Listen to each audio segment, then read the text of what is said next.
start this session today with an initial presentation, which will come from Professor Johannes Ring, and he's going to be looking at giving the outline of the results from the survey that we've undertaken looking at atopic eczema.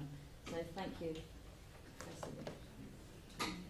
Jones, ladies and gentlemen, thank you very much for the kind introduction. This is not a research session, and we did a big study, but the study is not on cytokines or genes, but on the individual suffering in the patients. These are my conflicts of interest, and as you see, it's my book, buy it, and you know everything.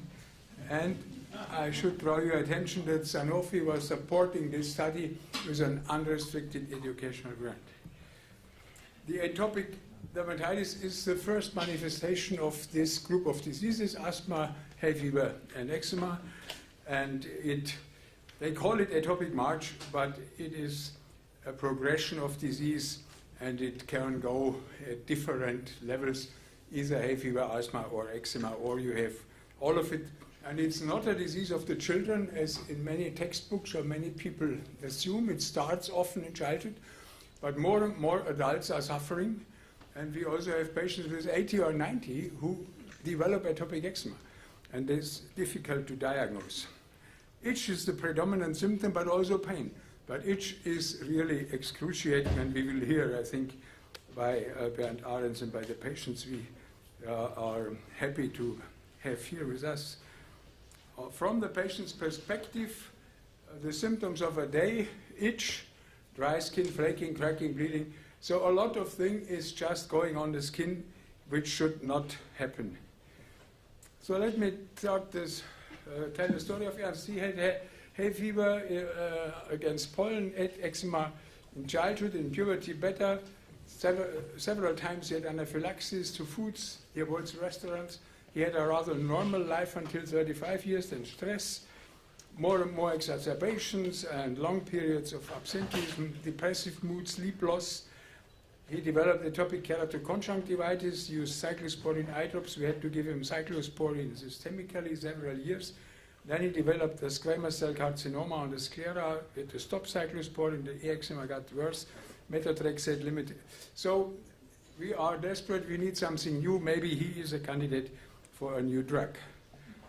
So atopic eczema, beyond the symptoms, the burden. Usually people only talk about the financial costs when they talk about burden. But it is much more. It is the stigmatization, social isolation, intimacy problems, depression, impaired life achievements. You have your dreams and you cannot do it, what you actually wanted to do.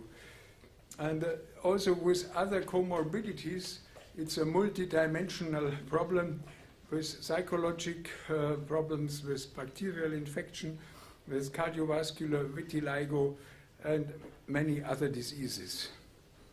In a comparison, this is a study by Whittle from the British Journal, with different other childhood diseases.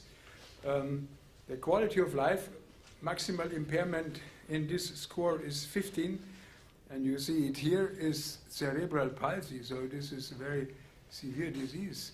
But number 2 is generalized eczema. Then comes kidney dysfunction, and here is localized eczema. So among the top 10, eczema is a maximal impairment of quality of life. And that's why we did this EFA atopic eczema survey in 9 European countries with almost 1,200 patients. They were recruited from dermatologists or patient organizations, mostly dermatologists. They asked the patient, and then when the patient got the information and decided to do, he would call the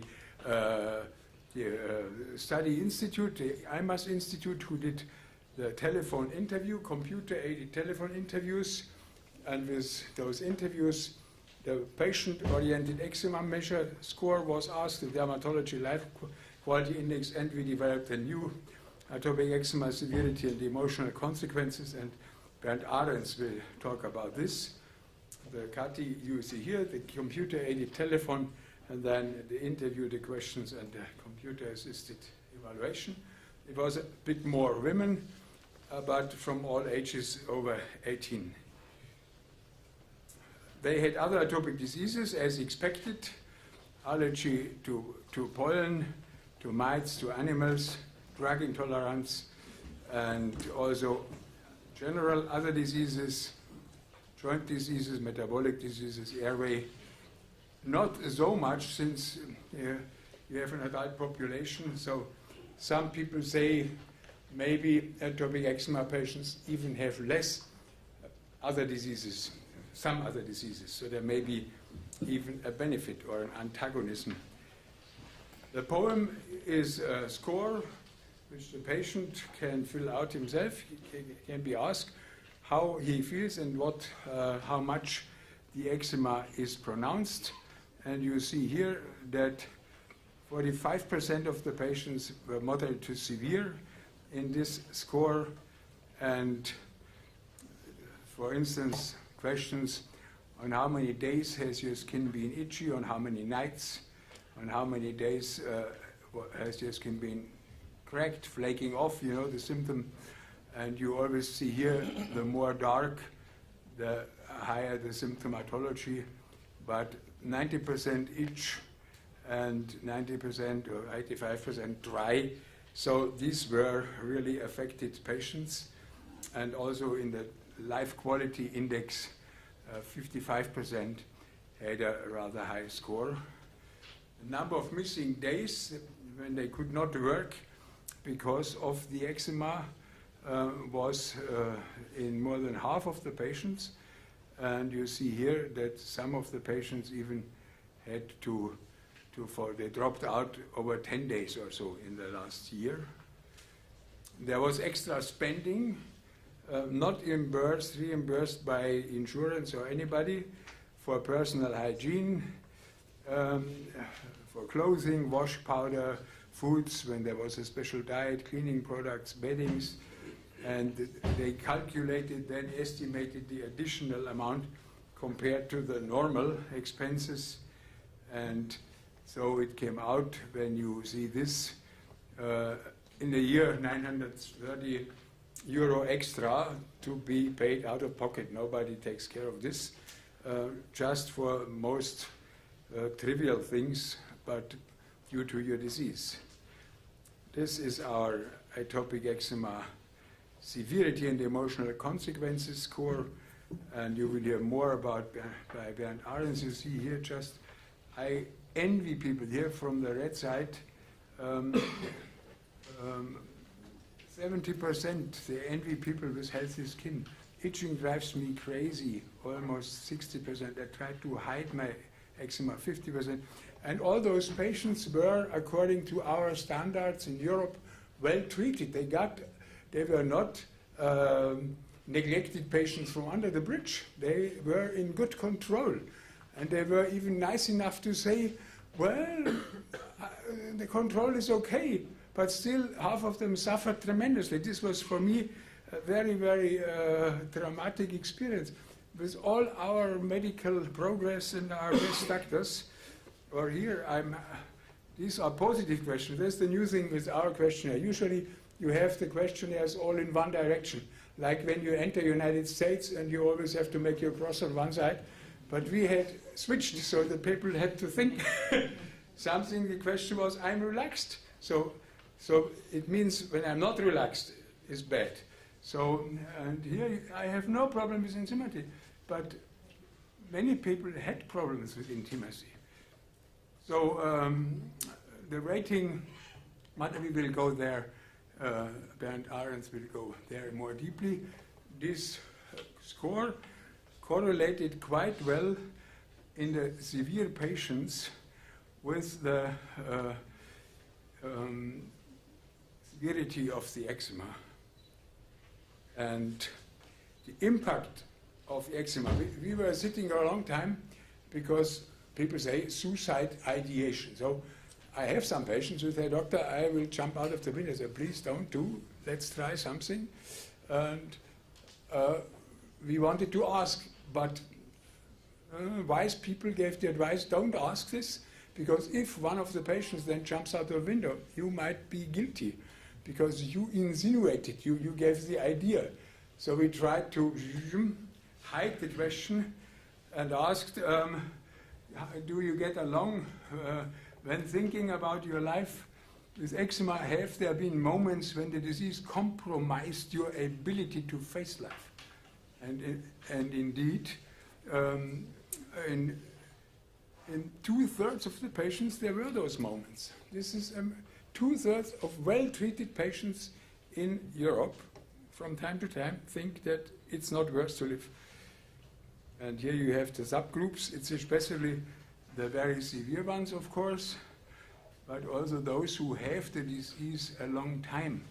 And they are just frustrated because they have been promised as child, you will grow out of it. Then once you have a good profession, then young man, young woman, once lover's grief is over, eczema will disappear. It never disappears. And then they got frustrated. Correlation with poem was quite well also between the ISEC in the more severe poem patients. We also had this here.